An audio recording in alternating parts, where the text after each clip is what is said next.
What up, internet? And hello, Ethan and friends and whoever else is named Ethan and ends up watching this video. Today we're going to learn how to cut a stencil of your name, especially if your name is Ethan. You should find a PDF of this stencil. Basically, it's going to be your name. Sorry, it's backwards on camera. And then there's going to be 2 registration marks in the corner. It's like these squares. So you're gonna need this. It's just printed on an 8.5/11 sheet of paper, just letter size. And then we're gonna need packaging tape,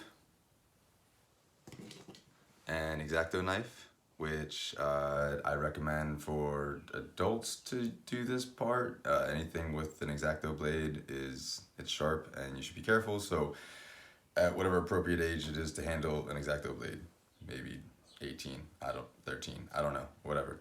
And it's gonna be using a number standard 11 blade.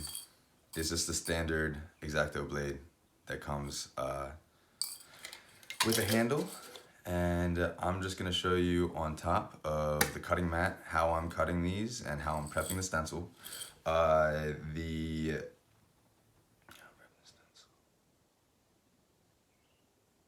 If you don't, you can use it. It's nice if you have a cutting mat because your blades don't get as dull, but you can use a piece of cardboard, a hard piece of cardboard, the inside of a cereal box. It doesn't really matter what you cut on top of, just as long as you're not cutting on top of something that can get damaged. So we're just gonna transition to the cutting mat and I'm gonna show you how we cut the stencil. And then of course, the fun part, we're gonna spray it. All right. So we have our 8.5/11 sheets of paper, but I just want to go by Xacto blades and different handles. So this is a standard regular handle. You got ones with a little bit more grip. You got crusty ones that I've used and spray painted on for 3 years. And then you have this is my standard, my daily. Could probably use replace, but I mean, as long as you don't beat them, they last mostly forever. But what we're going to do today is we're going to cut this stencil, and I'm going to try and talk about as much of my process and as much as like what I do, and hopefully you can follow along. And if there's any questions or if you're missing certain pieces, just let me know in the comments or send me an email or drop me a DM on Instagram. So basically what we're starting off right now is your name. Our favorite place to find fonts is on dafont.com. You can download a lot of free to use fonts there and just play around just for practice, that kind of thing. But what I want to do is talk about this section of the A real quick before we get started. So that A is gonna fall out if you don't connect it with a bridge. So if I cut, what's gonna happen is we're cutting this 2 layers. We're gonna cut it the black outline first, and then we're gonna cut the white detail. So it's a 2-layer stencil, and then we're also gonna cut these squares both times. And these squares are registration marks, so that makes sure that our stencil lines up both times. So for this A, what we're gonna do is we're gonna draw 2 lines right here, just to make sure that we remember that when we cut this white layer, because this is going to be layer 2, when we cut this white layer, we want to make sure that we don't cut through those lines. Otherwise, that A section right here is going to fall out. It makes more sense the more you do stencils, and I'm not doing a good job of explaining it right now, but that'll have to suffice for now. We're just gonna prep this layer. You're just gonna take your basic packaging tape. Like, this is how we make more sturdy stencils for intricate pieces. You probably don't have, you can get away with not doing this step on most paper stencils, but there's certain benefits of it as far as like, if you're inexperienced with dragging the blade, it can help not tear the paper as often. So all I'm gonna do, sorry for the noise. Oof. All I'm gonna do is just basically just tape over the area that we're gonna stencil. So it's basically like laminating a piece. for like protection and storage. But all it's gonna do is like, it just helps us so that the stencil's strong enough that we can reuse it. And then if we make any mistakes while cutting it, that we can repair it easier and the paper doesn't tear. Like paper tearing, it happens. It depends on how proficient, how good you are with that blade and how fast you are with your hands. So this is our layer 1.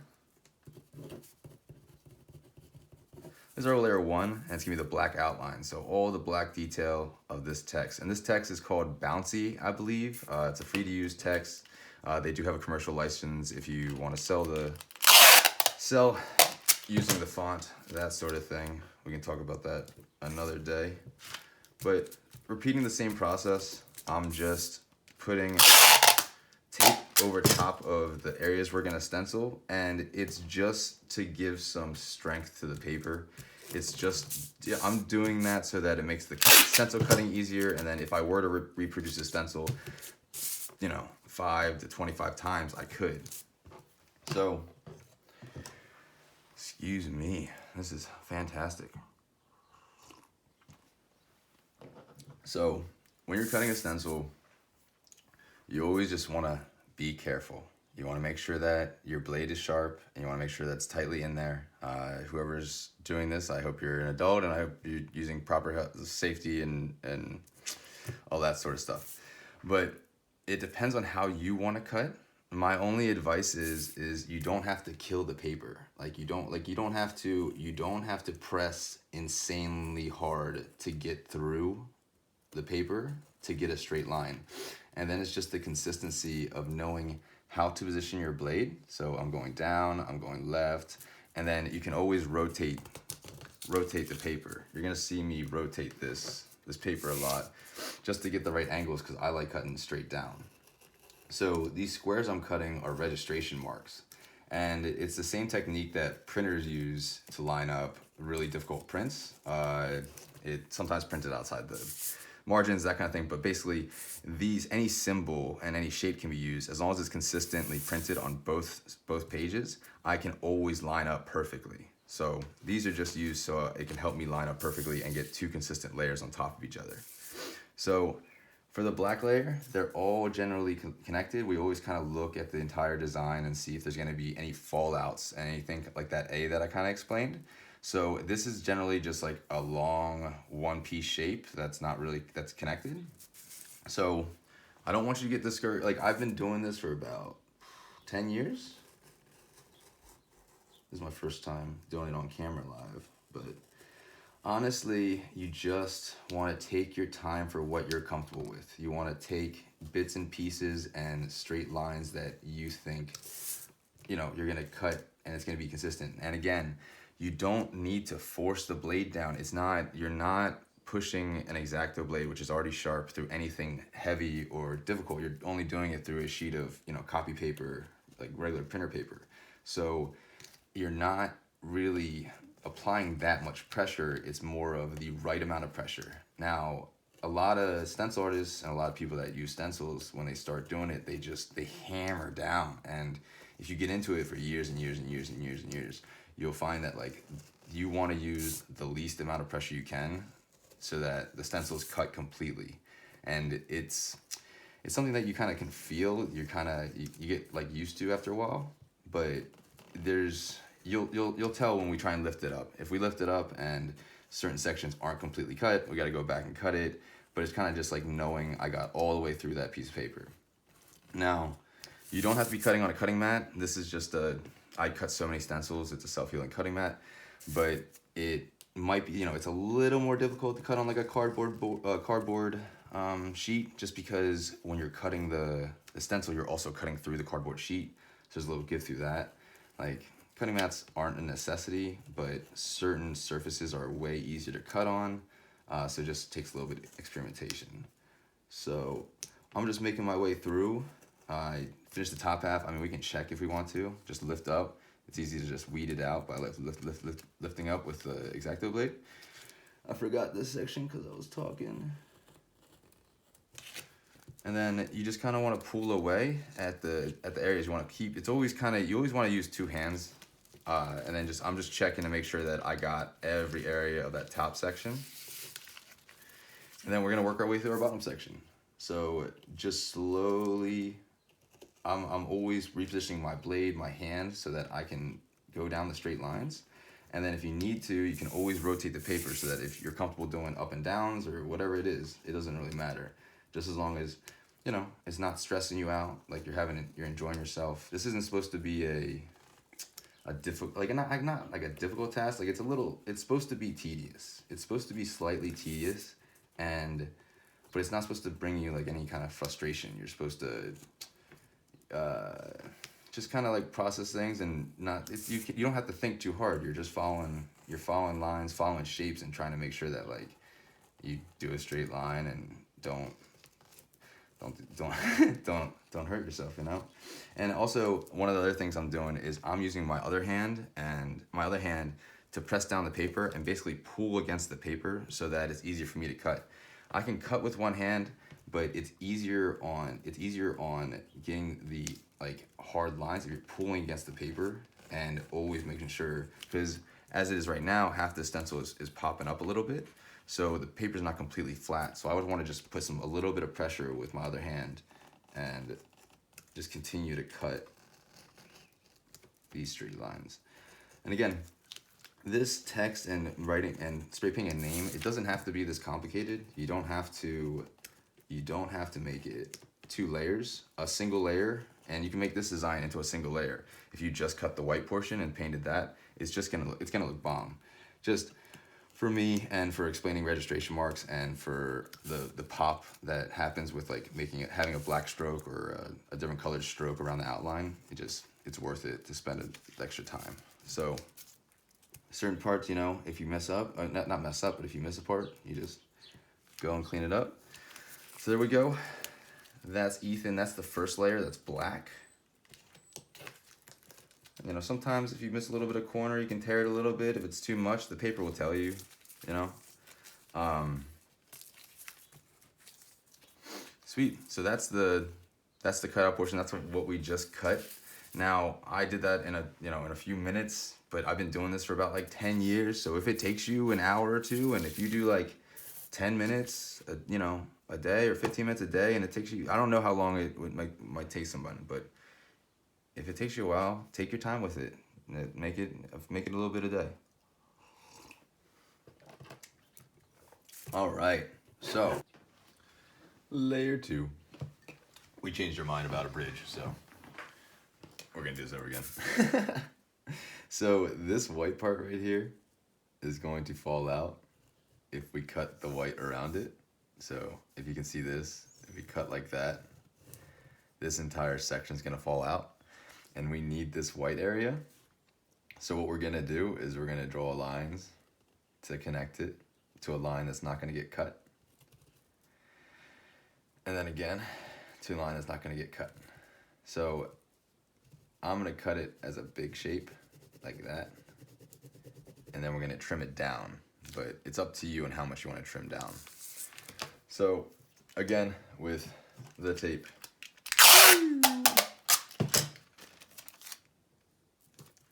just to give our stencil some strength. And this one is the same shapes and lines as the last one, but just a little smaller. But with this kind of font, with 2 colors, it just looks really cool. And always want to label. This is a second font. We're gonna be doing the colors for this, so probably do dark blue, maybe do a fade. And then same thing, registration marks. They're just simple shapes so that you can kind of warm up and see, okay, I can cut this straight line. I feel confident in how I'm cutting, how straight it is, that kind of thing. And, you know, for the shapes that we use for our professional, and not professional pieces, but our art pieces, we use X's actually, because it's just a more difficult shape with all the straight lines and the different turns. But all right, let's run it. We're gonna go a little faster than we did the last time. And just remember, you're always using like 2 hands, and you're always making sure that your fingers are not in the direction of the blade and you know which way the blade is facing, because you do not want to press the Xacto blade with your finger. So just dragging with my opposite hand that doesn't hold the blade. I'm pulling against that side just so that I get like extra, like a little bit of extra tension on the paper, because the paper wants to move a little bit. The paper wants to move with you dragging the blade. So just letting it cut. And then as far as like blades go, you're not gonna go through an entire blade and dull a blade with cutting this much. You might, like if you're pressing down too hard, you can end up snapping the tip of it. So just be careful. I mean, everything, just be careful. And if that happens and it's difficult to cut or it's like dragging, I can't really show you that because this blade's like still sharp. But if the blade's dragging a little bit, just feel free to replace your blade. Like when you buy a handle, it should come with 5 blades, and then they're pretty cheap by like the hundreds or like a dozen of them. So like when I'm cutting a large stencil piece, I probably go through a blade every like 15 to 30 minutes, and I usually cut for about 8 hours. So like, you know, that will be a bunch of blades. But again, with stencils and cutting something like this, you know, you want to take your time and you want it to be fun. So we're cutting out this white triangle, and then that entire section would fall out. So what we're gonna do is we're just gonna extend down. It's actually easier to go straight down. So we're just gonna extend down in a line like that, and extend down in a line like that. And that way, this section is not gonna fall out. So if you watch, I'm gonna start right here and go all the way down. Start right here again, and then go all the way down. And then I'll show you what's left. It's hard to, like, it's kind of hard to explain, but if you ever have a section of a stencil, or letters especially, that are gonna fall out, it's basically called an island, and then you have to create bridges, like connections to the island, to make sure that it doesn't fall out. So we removed the section of the A, and we didn't lose this black section because it would have fell out. And now if you want to get closer, you can cut out the rest of the white section that we need now, but it's not necessary, but we're gonna do it. So this way, those lines right here, oof, that's rough. So what happened right there is we didn't cut all the way through, and half of our paper, like part of our paper, tore up. No big deal at all. No panics.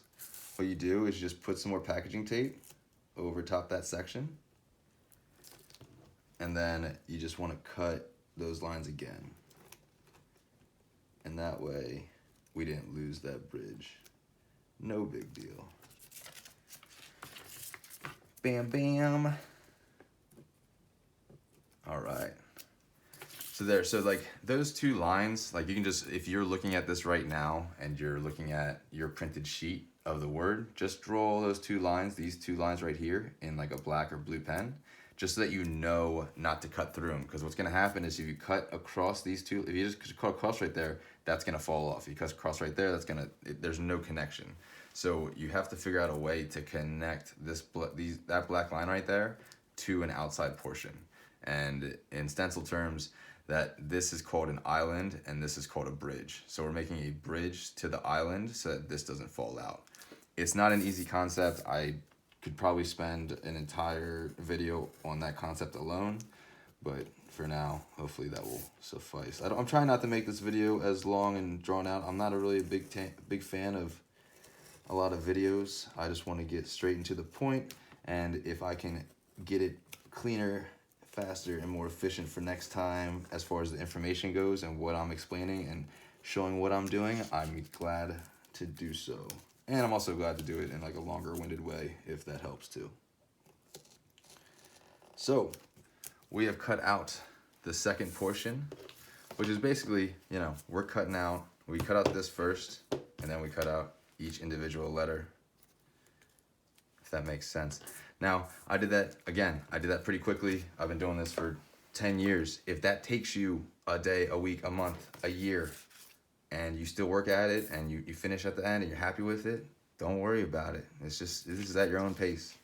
So we have both stencils with the registration marks. You can see they line up. You can see they line up, so those squares line up perfectly with those squares. And now we're gonna go down to the studio and we're gonna paint. So let's get it. And we're back. Welcome to the studio. This is just where we do color tests, but you'll see the paint table in a second.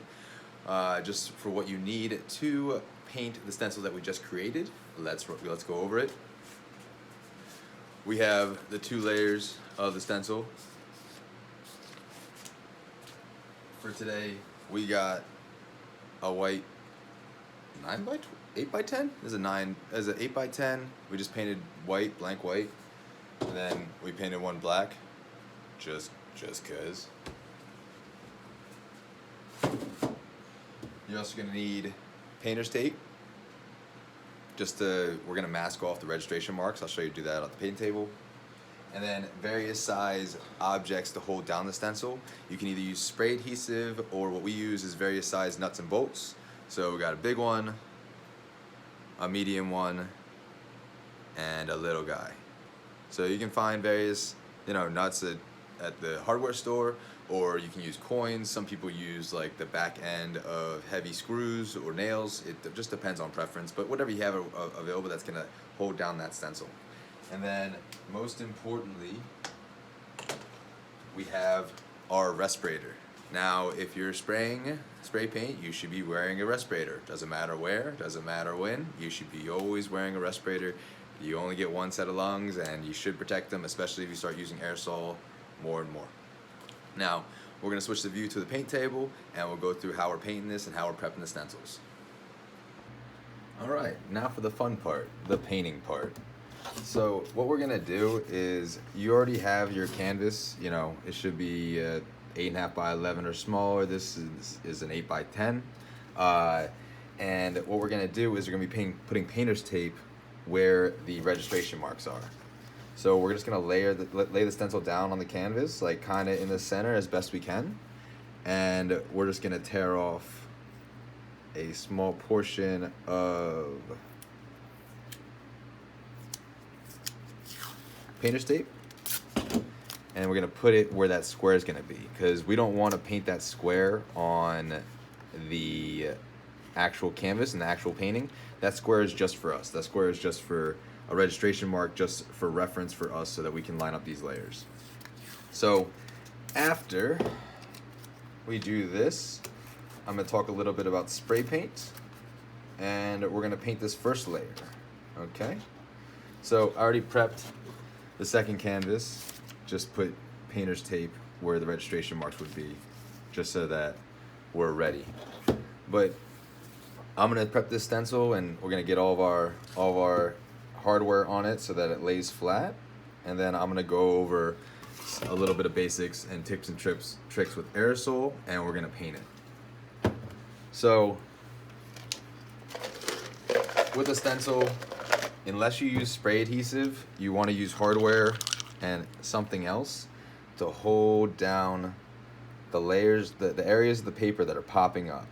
So you don't have to do anything too heavy, because you don't want the canvas to sag, but you want to put these weights as close to the area you're about to paint as possible. Now, like I said, if you don't have this kind of hardware, it's not that big a deal. You can use pennies, coins, screws, nails. I've used rocks before at events and on murals. So like anything that has like a little bit of weight, and then the surface area it's touching on the stencil is kind of small. So we're just putting it nuts and weights all around where we think that the paper stencil is going to pop up slightly. And we're using various sizes just to make sure that those areas don't get missed. And if the layer is too small, we might be able to hold it, that kind of thing. And also always look at your layer. Make sure that you're on layer 1 because we're painting this first. So what we're gonna do is we're gonna paint this black, and then we're gonna let it dry for at least 15 minutes. So with spray paint and aerosol, you better have your respirator on. Shake the can for at least 15 to 30 seconds. We're gonna speed that up a little bit, but you wanna go all the way up and all the way down.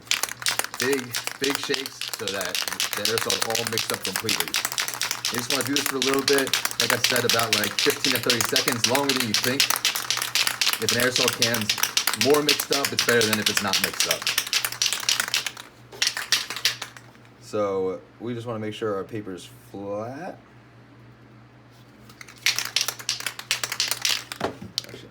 More weights. So even if you don't have a ton of weights on the stencil, it should lay pretty flat. So you'll be able to paint exactly what you want to do. And we're just gonna put 2 weights right there. We'll put your respirator on, and what we're gonna do, we got our can all shaken up. Take the cap, and this, we're gonna make sure that our cap is facing out and towards where we want to paint. And before we paint, we always spray in a scrap area or an area that we don't mind getting paint, just to test how our can's spraying, how much is coming out, how much paint we have in the can left, because depending on how much paint is in this can is gonna depending on how well it's gonna spray. So we just test, we're like, okay, like can's a little empty, might need a little bit more shaken up, that kind of thing, smooth and black. So when you're painting, you really wanna be, it's hard to show the camera, let me see if I can lift this. So you wanna be about 6 to 10 inches away, so somewhere around here. Like, you want to be more than 6 to 8 inches away. Like, you cannot be this close to the canvas, because it's way too much paint and you're going to oversaturate it. Let's make sure I didn't mess up my angle. Sweet. So what we're going to do is we're going to paint up top. We're going to paint up top like 6 to 10 inches away, and we're doing light strokes, just light, because what happens with aerosol is once you have too much, you have too much. So I'd rather have a little bit and build off of that than it would be to have too much paint and then you're in no man's land and you can't go back. So what we're gonna do is you test your paint again on a side area. All right, that's how much I know is gonna be coming out, and we're just gonna be doing light strokes, just real light from the top, real light. Now, most of this stuff we're painting is gonna be covered up by the second layer, the color. So we only really need the outline. But what we want to see is just a clean opaqueness across without it being pulled up too much. Now, like I said, you can make several passes at it, and you just want to be real light on spraying 6 to 10 inches up above, and you're gonna be spraying straight down onto the stencil. You don't want to be hitting things from the left or from the right. You want to be completely perpendicular and on top of what your intended paint area is. So the E and the T pretty much done. We're just gonna make our way to the H, A, and N. Just real slow, not too much paint. If it's too much, you can go farther away from the canvas. So just smooth and consistent all the way across. Now we're gonna do this again with the other canvas. I'm probably gonna do it with the second layer though. So what I'm gonna do is, you're using aerosol, it's super sticky. Like, I would definitely recommend getting some gloves, either vinyl or what do we use? Nitrate, doesn't really matter, but as long as you have some gloves, just because the paint is gonna get on your hands and it kind of sticks to everything. So we're just gonna slowly take off those weights that we use to hold down the paper. Now, the places I put the weights are just locations of the paper that if you looked at it from eye level, that is like raising up, that's not completely flat on the canvas. So then I'm just picking up these weights. You just want to do one smooth motion to pick it up, because you want to be careful not to move the stencil as it's still wet, because if the stencil's wet, you can drag the paint and it can just mess up all the clean lines that you just did. Now, one thing that I forgot to do, because I'm talking, of course, is to do the registration marks. So make sure you put a weight near the registration marks and make sure you spray them. Now, these registration marks are important for the next layer, but we'll explain that in a second. So make sure you paint those squares any color, but make sure they're painted so that we can use it for next layer. And then we're taking, all right. Now when you're taking off a stencil, you want to do it in one clean motion. So we painted this, it's all good, the stencil has not moved. Now I'm a right-handed person, so I usually put one hand on the stencil so it doesn't move, and then I'm just gonna peel up real slowly in one clean motion. So that's our first step of the 2-layer canvas. So we have this, you know, clean lines. We might be a little cleaner right there, but just sprayed it consistently. Now you can see a little bit of the sheen. Now that's like certain areas that's just like a little bit too much paint. Like if it's that glossy, it just depends on the finish of the paint you're using. But we also didn't put the registration marks on the canvas, but we haven't painted clean so that we can do it for the second layer. Now what I'm gonna do is I'm gonna move this to onto a box fan for about 15 minutes, just so that this is completely dry. If it's outside in the sun, I suggest you sit it out in the sun for about 15 to 30 minutes, depending on the season. But you want this layer on this paint to be completely dry before you move it to the next layer. Now, I'm gonna do a different effect, but I wanna reiterate how we painted with the nuts. So we're gonna try and do a piece on this black canvas. As white canvas is drying, we're actually gonna do something with the other canvas. So, same thing, you wanna make sure that you're lining up, try and do it best you can straight for the stencil to be lined up on the canvas. And you wanna put, you know, as best you can, straight and centered on the canvas. It just looks better. And if you miss a little bit and have to paint over it and paint it, you're not using that much aerosol, so it's not shouldn't be too discouraged if you mess up. I mean, just don't do giant, big, expensive canvases and use too much paint. But we're just putting various size hardware to weigh down the stencil on the areas that are popping up. And then we're gonna spray this blue, and then we're gonna spray it white first to give it a little bit of grip. And then we're gonna spray this blue, and then we're gonna spray this red for like a 3D effect. I'm sorry, we're doing this red first. Red, then blue. But basically just different sizes, and just everything's held down. Now that section is just gonna be difficult. So you have two options. You can either put another weight on the top and then like fill it out when you finish, or you can hold it down. Like the technique I use is I have like 2 chopsticks, or like this is like a cat toy attached to a brush. But you can hold it down with something like that if you don't have a various size weight, because that one section of the bridge is just difficult. So there's other ways. We're just gonna use Lollipop. This is our favorite color of pink red.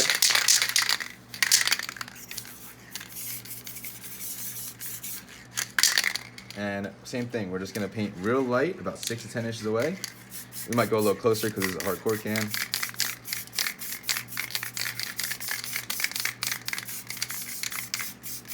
Now this can's a little different. It's a high pressure can, so the paint comes out a little different. So I'm going a little quicker and faster than I usually would. But just doing that. Now this is the second layer first, because we're just gonna put it, we're gonna do it in like a 3D effect where it's gonna be red then blue.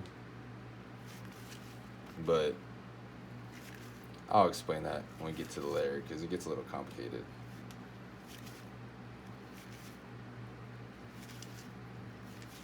So I missed a little section, no big deal. Just hold down, like try and do your best to figure out a way to hold down that section, and then just paint it again. It should be good.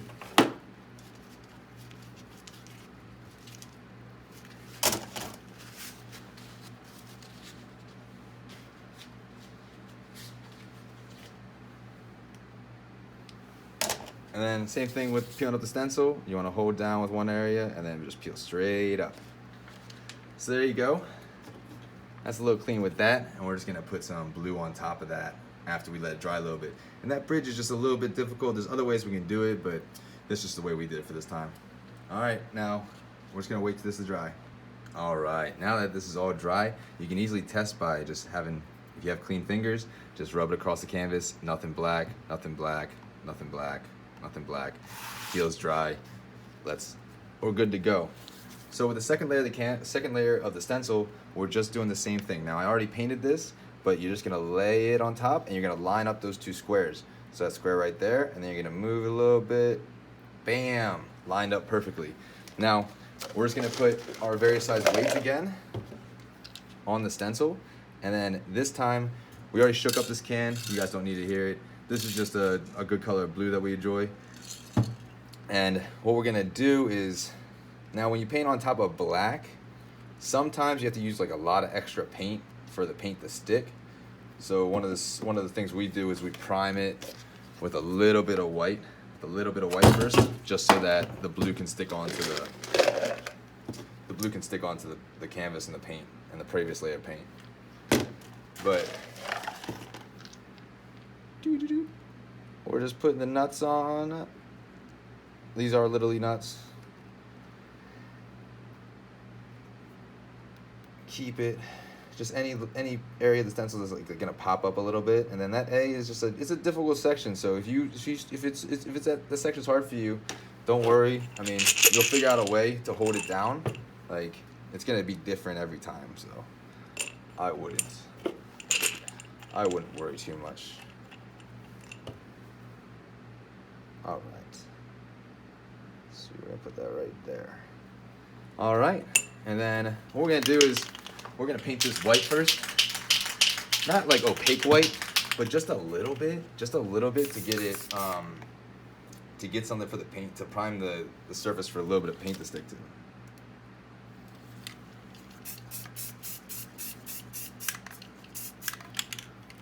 So nothing too much. I mean, you don't have to worry about it because we're just blasting it with blue, but we just want that blue to grab onto something. It's not really necessary. You could probably get away with it. But again, we're doing the same technique. You're gonna do about 6 to 10 inches away, depending on that, and you want to go straight down on where you're painting. Now, depending on how full the can is depending on how it sprays out. So it just depends on your can, and if you don't get consistent sprays, just be always sure to test it on a scrap area before you paint it on the canvas. So we're just gonna go through real quick, just real light sprays exactly over where we want to do, and just enough paint so that it's opaque and fills the area without it being too oversaturated. Now I paint around that A. I'm gonna take off the weight, and I can hold this with that stick, and then paint it again. And we're just finishing that. Do that. Grab some gloves. Now, spray paint is its own thing. Like, I've also been doing that for 10 years. So if you don't have the can control or the strength to press down the tip, or too much paint comes out, it's okay. Like, it's okay. You can always paint over it, and you can always get more. So don't stress if you think that you oversaturated something. Just gotta let things dry. Like, oh, look at that, it moved a little bit. It's okay. So we're just gonna move it back, and we're just gonna grab these without trying to move the stencil.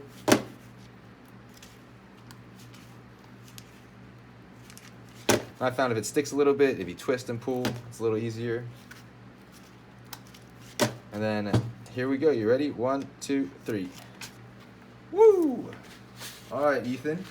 There you go. That's a canvas with your name on it. It's a little bit more difficult just because we did 2 layers, but I hope you and your family or you and your friends can try and do some stencil work. Had a lot of fun showing you how to do this. Now, the paint's a little glossy right now, but once that finishes, it has a matte finish. And what we basically did was we used two layers of stencil. This first layer is our black layer. That's the outline of all the letters. And this second layer is the inside, and that's our color. We can do a lot of different things once these stencils dries, as far as like doing different colors and doing different fades on the inside. And I'll show you the 3D one I'm trying to do right after this. But thank you so much for watching along. I really wish you luck, and we'll show you right now. Same thing as last time. Nuts are all on. Stencil's way down. We're gonna use this turquoise. Smooth strokes. My can's a little empty, so I'm a little closer. And it's clogging, which happens. No big deal. Sometimes you're gonna have to clean the tip of your spray cap. It gets a little clogged. Use it for different cans, that sort of thing. Or might need a new one. Which happens.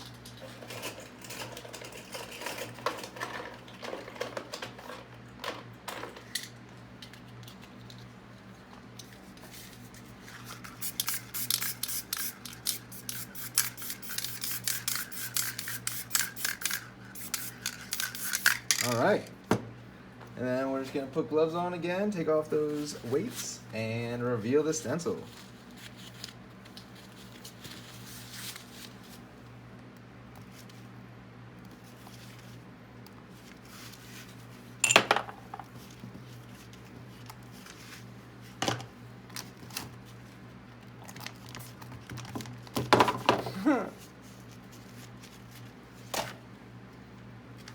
And of course, our stencil moved in that. No big deal. It happens. Oh, there's a little 3D effect one too.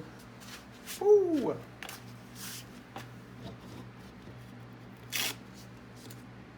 And there you go. My dude Ethan. Different ways to do it. This is just a second layer twice. Offset it with 2 different colors. Get a little 3D effect. But dope. Thank you for learning with me today. I had a lot of fun teaching you how to use a hand cut stencil of your name and how to paint it with spray paint. If you have any questions, please leave them in the comments or in my DMs or in the email. Here we go. We got number 1, 2-layer, black with some dope light blue. And then you got number 2. Hey, even I mess up sometimes. You got number 2, you got some lollipop pink with some turquoise.